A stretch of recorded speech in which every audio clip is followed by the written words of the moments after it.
Let's do big picture. Let's start with the Democratic side. I mean, first of all, what a successful barnstorming tour here for Vice President Harris and her new running mate, hitting battleground state after battleground state, drawing these huge crowds, sharpening their message. And yes, in Arizona, that's important. The Vice President saying, look, I was a border state senator. I can talk about immigration. And here, this is a deal that was on the table, authored by one of the most conservative Republicans in the Senate, Lankford of Oklahoma, and Donald Trump killed it for political gain. And if she can keep hitting that message, those numbers in that poll we just showed will continue to close. I mean, I don't think there are many Democrats who think they're going to win on the issue of immigration, maybe not even win on the issue of the economy, but if they can mitigate the damage, and then Trump's advantage in those two categories shrunk dramatically from the lead he had over President Biden. That's significant. And we have seen now, we talk about trend lines on the show all the time in polling. Yes, those three states, Wisconsin, Pennsylvania, Michigan, they're all still within the margin of error. They're all still close. But the trend is heavily towards Harris, and it's rushing towards Harris in recent weeks. The vice president at this point throwing the equivalent of a no-hitter in the first 3 weeks of her campaign, hoping to keep that going with the Democratic convention next week. She will have obstacles in front of her, no doubt, but right now she's on a roll. George Conway, not on a roll. Donald Trump, who is imploding. And there's been some terrific reporting over the weekend. The New York Times had a great story. I've been talking to sources who back up what Joe is just saying about how the Republicans are freaking out because Trump can't stay focused. We had that unhinged news conference last week. We had these fundraisers where he's giving private remarks, talking about crowd size, doubling down on his attacks about the vice president's identity, and then culminating in that Truth Social post, which I have Truth Social, I'm sorry to say, and I triple checked it to make sure it was a real post on his site, and it was real. And George, we now know that at this point, Donald Trump is so rattled about crowd sizes, he's taking up conspiracy theories from the fever swamps of the right, elevating it, maybe even believing it. It just reeks of desperation.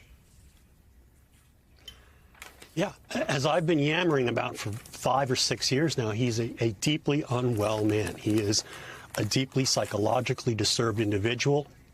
If he were a member of your family, you'd be staging an intervention and taking him in to a psychiatric hospital. And if Melania and Ivanka and Eric and Don Jr. care about their father, and I assume their father and husband, I assume they do, they would be doing that if they could. He is, as I've been saying, a narcissistic sociopath, a pathological narcissist and a sociopath as defined by the American Psychiatric Association. And these are, historians will tell you, the traits of authoritarian dictators throughout history. And what we're seeing now is, as you put it, an implosion. And this, I believe, is what ultimately was always going to happen, the final implosion of Donald Trump. I mean, it's like Hitler, when Hitler was moving around divisions that didn't exist in the last 10 days of the war in the Führer bunker. I mean, he has completely lost it. This post is beyond question delusional. Anybody, I mean, but it was also inevitable, because what's happening here is he realizes he's gotten under more pressure than ever, because he's not just running for the presidency, he's running for his freedom. He's going to go to jail if he does not win the presidency, and he can see that now. And that's why he's doubling down on the unreality. It's partly for self-soothing, partly it's just because he can't help it. He's a pathological liar, being a sociopath. And what we're watching is I mean, we're going to make fun of it because it helps provoke him into self-destruction, which is what the country needs. But it's actually very, very sad. Well, and I will say, Charlie Sykes, you don't have to have George Conway's point of view, and you don't have to be voting against Donald Trump to look at what happened this weekend and not be horrified. That is the reporting. Republicans absolutely horrified at a time where they need him to act rationally, at a time they need him to push back hard against Kamala Harris.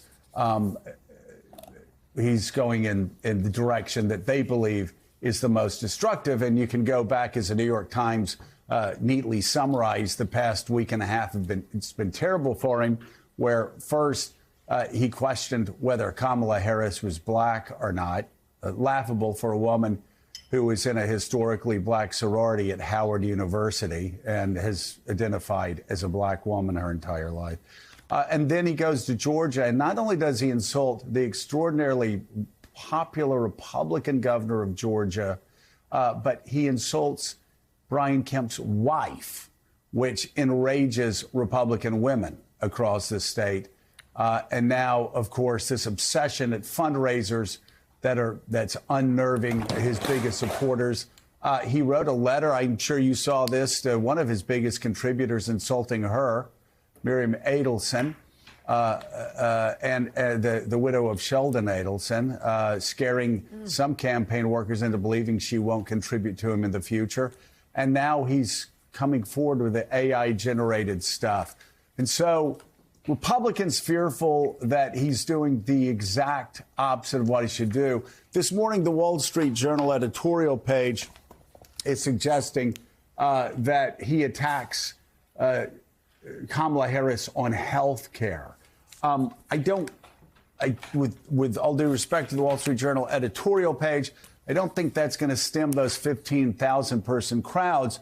But I must say, were I a Republican strategist right now, I wouldn't know exactly what tack to take, because this is so reminiscent of how we Republicans were feeling in the run up to the 2008 election. There was a freight train going, 200 miles an hour, and Republicans had no idea how to stop it. Yeah. And if only they had been warned. And by the way, as we're watching this, decomposition meltdown by Donald Trump, notice that not a single prominent Republican is looking at this and saying, hey, let's get off this train. This is deeply wrong. Let's, go in a different direction or change my vote. They're completely locked in. I also agree with you that what's really rattling Donald Trump is that this has become a cultural phenomenon and not simply a political phenomenon. But I want to go back to what George was saying. Yes, it is sad, and we can make fun of it. It is alarming, but it's also profoundly dangerous what is going on, because you look at that insane tweet, and it's not just that he's going down this rabbit hole of fever swamp conspiracy theories. He's using this as a way of saying that the Democrats are cheating, that Kamala Harris should be disqualified. Look, put this in the larger context of what's happening. This is pre-election denialism by Donald Trump. It's no mystery. Donald Trump is never going to graciously concede defeat in this election. He is already laying the groundwork for what's going to happen after November. And I think this is going to be an extraordinarily dangerous period. He has election deniers in key states. His base is psychologically not prepared for him to lose. And as George mentioned, this is a desperate man. Donald Trump will not simply lose the election. Donald Trump knows that if he is not elected president, he may be going to jail. He will do and say anything. And you see in that tweet not merely the fact that he is rattled and losing it, but that he's already coming up with his lines for why he can deny the results of the election, how Kamala Harris's nomination is unconstitutional, how this is being stolen, all of that in advance. So no one should be surprised or think that this fever is going to break on November 5th, because whatever happens, we are about to head into a very dangerous period in American politics, led by Donald Trump and obviously assisted by Republicans who simply have decided that they're not going to draw the line.